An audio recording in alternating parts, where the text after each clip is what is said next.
To Minister Ruairi Quinn.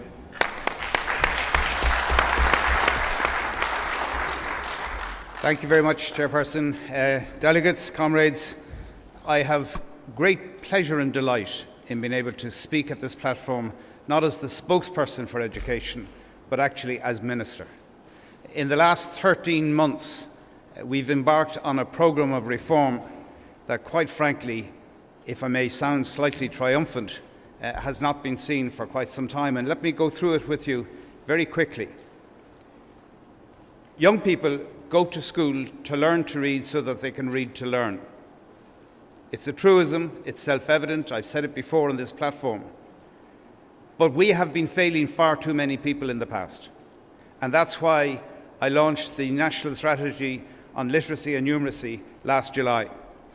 And that's why I had to find an extra €19 million to equip teachers, to provide space, to look for time, to do that basic building block of literacy. Without numeracy, without literacy, the rest of the educational outcomes simply cannot be achieved. But it doesn't stop there. The bridge between primary school through secondary and into third level is an inadequate bridge. The curriculum doesn't work. Children who explore with discovery and delight in primary school are constricted into a straitjacket in secondary. It's going to change. The junior cert is going to change. We'll even have a new name for it to demonstrate how much of that change is there. We looked for 40 schools of the 730 post-primary schools to help us in developing and road testing, if you like, the new curriculum. We got 120 applicants. There is a hunger for change out there in the school system, despite what you might think, and I'm going to mobilise and harness that hunger for change. We talked about changing the patronage of primary schools in this country to reflect the diversity that is this republic in the 21st century. That report was published last Tuesday to great acclaim, and I want to salute Caroline Hussey, Fionnuala Kilfeather and Professor John Coolehan for the extraordinary work that they have done. Delegates, I would urge you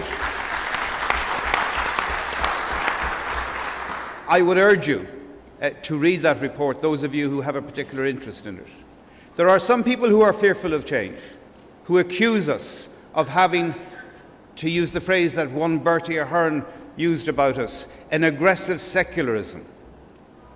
We do not have an aggressive secularism agenda. We have a pluralist agenda that recognises the diversity of belief and values in this republic. And we want that diversity to be reflected in our 3,200 primary schools. And we have started a process that would be driven by local communities and by parents and school communities. But it doesn't stop there.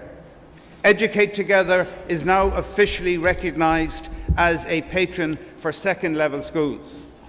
Of the 3,200 primary schools, less than 100 of them represent that component of our society, so we have to ensure that that increases. But they will have their space in the education at second level.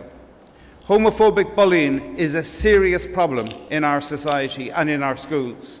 And on the 17th of May, a new forum will be called and will discuss this particular matter, and we will deal with that issue. I'm conscious that the red light is on, but I want to acknowledge and thank Pat Rabbitt, my colleague, for helping to roll out 100 megabyte broadband to all of the 730 post-primary schools so that they will be properly connected, as Pat said last night.